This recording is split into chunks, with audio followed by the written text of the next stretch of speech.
Recently, very important news were published about using nuclear weapons in space and a lot of news. The first news with us says, Russia vetoes UN resolution against nuclear weapons in space. Russia vetoed a United Nations resolution that was aimed at preventing a nuclear arms race in space. The resolution was sponsored by the United States and Japan and called upon all nations to never deploy nuclear weapons in outer space. The resolution comes on the heels of recent reports that Russia is developing a nuclear anti-satellite weapon of some kind. The furor caused by the reports led the White House to issue a statement that the rumored weapon poses no immediate threat to anyone's safety. 13 nations, including the United States, voted in favor of the resolution. Russia was the only vote against, while China abstained, meaning it did not vote one way or the other. Russia's ambassador to the UN, Vasily Nebenzia, called the resolution a dirty spectacle and a cynical ploy. After Russia's move to block the resolution, the U.S. ambassador to the UN, Linda Thomas Greenfield, questioned why Russia would veto such a proposal. However, despite vetoing and abstaining from approving the resolution, respectively, Russia and China actually proposed an amendment to the resolution that calls upon all nations to prevent for all time the placement of weapons in outer space and the threat of use of force in outer space. 7 countries voted in favor of the amendment, 7 voted against, and 1 abstained. The United States was one of the countries that voted against the amendment. It could be that, while the United States wants to prevent a nuclear arms race in space, American military leadership is fine with other types of weaponry in space, particularly when it comes to anti-satellite capabilities. In September 2023, the U.S. Military's Defense Advanced Research Projects Agency asked private companies to help it find new solutions to achieve space superiority, meaning ways to project U.S. military power in space. The U.S. Space Force also recently activated a unit tasked solely with targeting adversary satellites and has conducted simulated on-orbit combat engagements during training exercises. Russia has likewise been testing some eyebrow-raising capabilities in recent years. In August 2022, the Russian satellite Cosmos 2543 deployed another object into orbit. In a statement, the U.S. Space Force called the move evidence of Russia's continuing efforts to develop and test space-based systems inconsistent with the Kremlin's published military doctrine to employ weapons that hold U.S. and allied space assets at risk. Russia has even made threats against Western commercial satellites, calling them a legitimate target for military attacks. The second news with us says, NASA's mission to an ice-covered moon will contain a message between water worlds. NASA's Europa Clipper spacecraft, headed to Jupiter's ice-covered moon Europa in October 2024, will carry a laser-etched message that celebrates humanity's connection to water. The message pays homage to past NASA missions that carried similar messages. The president of Messaging Extraterrestrial Intelligence METI International is a scientific organization dedicated to transmitting powerful radio messages to extraterrestrial life. We collected audio recordings in 103 languages, and we decided how to convert these into waveforms that show these sounds visually. Colleagues from NASA etched these waveforms into the metal plate that shields the spacecraft's sensitive electronics from Jupiter's harsh radiation. I also designed another part of the message that visually depicts the wavelengths of water's constituents because water is so important to the search for intelligent life in the universe. Etching messages into spacecraft isn't a new practice, and Clipper's message fits into a decades-old tradition started by astronomer Carl Sagan. In 1972 and 1973, 2 Pioneer spacecraft headed to Jupiter and Saturn carrying metal plaques engraved with scientific and pictorial messages. In 1977, 2 Voyager spacecraft headed to Jupiter, Saturn, Uranus, and Neptune bearing gold-plated copper phonograph records.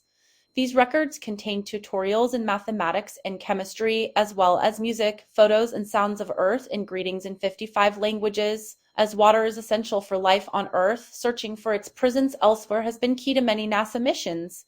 Astronomers suspect that Europa, where Clipper is headed, has an ocean underneath its icy surface, making it a prime candidate for the search for life in the outer solar system. Part of the Clipper message features the word for water in 103 languages. We started with audio files collected online, but we then needed to analyze those and find an output that could be engraved on a metal plate. I ended up going back to some of the techniques I used in some of my early psycholinguistic research, where I explored how emotions are encoded in speech. The 103 spoken words we recorded represent a global snapshot of the diversity of Earth's languages. The outward-facing side of the clipper plate shows the words as waveforms that track the varying intensity of sound as each word is spoken. Clipper's message also pays homage to astronomer Frank Drake, the father of SETI, the search for extraterrestrial intelligence, by bearing the Drake equation, his namesake formula. By drawing on scientific data as well as some best guess hunches, the Drake equation estimates the number of extraterrestrial civilizations in the galaxy currently sending messages into the cosmos. By one widely quoted estimate, there are a tenth as many of these extraterrestrial civilizations as one's average lifetime in years. If civilizations survive for 1,000,000 years, for example, there should be about 100,000 in the galaxy. If they last only a century on average, scientists would estimate that about 10 exist. Radio astronomers study the universe by examining the radiation that chemical elements in space give off. They spend much of their time mapping the distribution of the most abundant chemical in the universe, hydrogen. Hydrogen emits radiation at a certain frequency called the hydrogen line, which radio telescopes can detect. During Project Ozma, the first modern-day SETI experiment, Drake looked for artificial signals at the same frequency because he figured scientists on other worlds might recognize hydrogen as universally significant and broadcast signals at that frequency. As our team developed our water words message, I realized that the message would only make sense if it were discovered by someone already familiar with the contents inscribed on the plate. The Drake equation would only make sense if someone already knew what each of the terms in the equation stood for. The Europa Clipper will crash into Jupiter or one of its other moons, with Ganymede or Callisto the leading candidates. But if for some reason the mission changes and it survives that fate, then humans far in the future with a radically different cultural background and different language conventions may retrieve it millennia from now as an ancient artifact. To ensure we had at least one part of the message that a distant future scientist might be able to understand, I also designed a pictorial representation of the same frequency that Drake used for Project Ozma, the hydrogen line. We engraved this on the clipper plate, along with a frequency called the hydroxyl line. We're hoping that future chemists would recognize these chemical components as the ingredients of water. If they do, we will have succeeded in communicating at least a few core scientific concepts across time, space, and language. METI International funded the collection and curation of the water words, as well as my design of the hydrogen and hydroxyl lines, providing these to NASA at no cost. The next news with us says, SpaceX's 30th Dragon cargo mission departs the ISS, heads home to Earth. SpaceX's 30th robotic Dragon cargo ship is headed back home to Earth. Dragon departed from the International Space Station today while the two spacecraft were flying over Thailand. It was orbital nighttime in that locale, so there were no good visuals of the moment of undocking. If all goes according to plan, Dragon will return to Earth with an ocean splashdown off the coast of Florida around Tuesday. The current Dragon mission is known as CRS-30 because it's the 30th one that SpaceX has flown to the ISS under a commercial resupply services contract with NASA. CRS-30 began on March 21 with a launch atop a SpaceX Falcon 9 rocket. The capsule docked with the orbiting lab on March 23, delivering about 3 tons of scientific hardware and supplies to the orbiting lab. NASA officials wrote in an update on Friday. The capsule is hauling cargo in the downward direction as well, more than 1,860 kilograms of supplies and scientific experiments designed to take advantage of the space station's microgravity environment. Splashing down off the coast of Florida enables quick transportation of the experiments to NASA's Space Systems Processing Facility at Kennedy Space Center in Florida, allowing researchers to collect data with minimal sample exposure to Earth's gravity. Dragon is the only cargo craft capable of bringing gear home safely from the ISS. The other 2 currently operational space freighters, Russia's Progress vehicle and Northrop Grumman's Cygnus spacecraft, burn up in Earth's atmosphere when their work in orbit is done. There is still a SpaceX vehicle docked to the ISS even after CRS-30's undocking, the Dragon that's flying the company's Crew 8 astronaut mission for NASA. The next news with us says, beavers are helping fight climate change, satellite data shows. As global warming intensifies droughts, floods, and wildfires around the world, scientists in western United States are turning to beavers to help reverse some of the damage. Scientists at Utah's Boise State University and Utah State University are using satellite data to identify streams where once eradicated beavers can be reintroduced to boost vegetation. They're also recording how water abundance and vegetation bordering those streams changes once beavers return, metrics of environmental health. Jody Brandt, an associate professor at Boise State University who leads a team using satellite data to quantify the impact of beavers on local ecosystems, said in a previous NASA statement, "The real value of using satellite data for monitoring is that there are people on the ground working hard and implementing things like increasing water availability, increasing fish and species habitat. The more support we can give them, the more broadly these practices can proliferate." The online beaver restoration assessment tool uses data from NASA's Landsat and European Sentinel satellites to spot restoration sites that would benefit the most from beaver-led reintroduction. The tool takes into account available trees that beavers could use for building dams, thereby increasing water flow, vegetation, and supporting in place human infrastructure. Once the researchers choose a site, they attract beavers by constructing temporary beaver dam-like structures that make the area more hospitable for beaver families. Cindy Schmidt, an associate program manager for NASA Ecological Conservation Effort, said in the statement, "That's what applied science is all about, getting the users whatever is needed for environmental decision making. The future of our planet relies on these commercial partners working with us to do things more sustainably." The next news with us says, satellites spot clusters of S spiders sprawled across Mars' Inca City. Seasonal spider-like features have been spotted sprouting through cracks in Mars' surface. The European Space Agency's Mars Express orbiter captured new images of small dark features that resemble spiders scuttling across the Martian region known as Inca City near the red planet's south pole. According to a statement from ESA, this phenomenon appears when spring sunlight warms layers of carbon dioxide deposited during the dark Martian winter. In turn, carbon dioxide ice in the bottom layer turns into gas, which builds up and eventually breaks through overlying ice up to 1 meter thick. The released gas carries dark dust from the underlying ground upward, ultimately forcing the dust to explode out of the top ice layers like water from a geyser before settling on the surface. This creates the cracked, spidery formations measuring 45 meters to 1 kilometer across.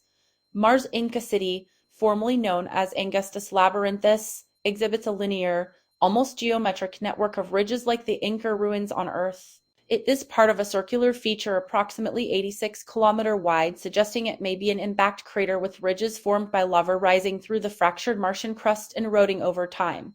ESA officials said in the statement, "We're still not sure exactly how Inca City formed. It could be that sand dunes have turned to stone over time. Perhaps material such as magma or sand is seeping through fractured sheets of Martian rock. Or the ridges could be eskers, winding structures related to glaciers."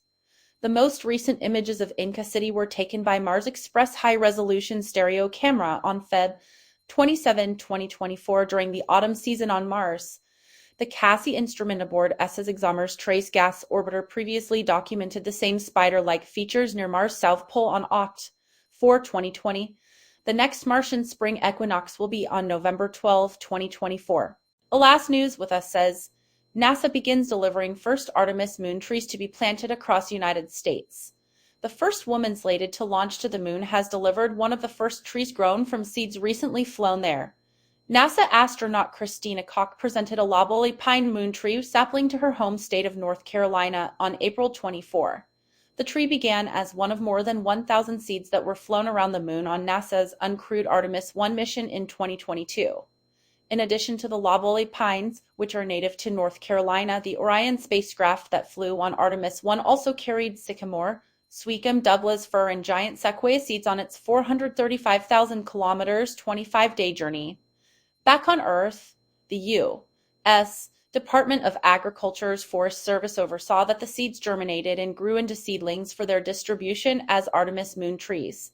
In August 2023, NASA put out a call for interested educational and community organizations to apply to grow a moon tree. The space agency chose recipients based on their ability to care for the various tree species and their position to use the tree's growth as an outreach tool in their neighborhoods, cities, or states. Mike Kincaid, Associate Administrator of NASA's Office of Science, Engineering, Technology, and Math Engagement, said, "Together, NASA and the Forest Service will deliver a piece of science history to communities across our nation. Through this partnership, future explorers, scientists, and environmentalists will have the opportunity to nurture and be inspired by these Artemis artifacts in the community where they live, work, and learn. NASA is notifying the selected institutions in waves, with the first now underway, followed by groups in the fall of this year, spring 2025 and fall 2025. The agency plans to keep a record of the recipients on its website, noting the species of tree they received and their planting cycle. Moontree hosts will also be invited to engage with the public at quarterly virtual gatherings beginning this summer. A full list of the first almost 50 recipients has yet to be made public, but according to a social media post, Mary Chapa Academy in Greenfield, California received a sapling on April 25. The idea for the Artemis 1 moon trees was grown out of a similar project carried out by Apollo 14 Command Module pilot Stuart Roosa, who as a former Forest Service smoke jumper launched with hundreds of tree seeds in his personal preference kit on the 1971 moon mission. The Apollo moon tree seedlings were planted across the U.S., with many becoming part of the country's bicentennial celebration in 1976. Bill Nelson said a new era of moon trees will one day stand tall in communities across America. NASA is bringing the spirit of exploration back down to Earth because space belongs to everyone. The Artemis generation will carry forth these seedlings that will be fertile ground for creativity, inspiration, and discovery for years to come. Thank you very much for watching. Goodbye.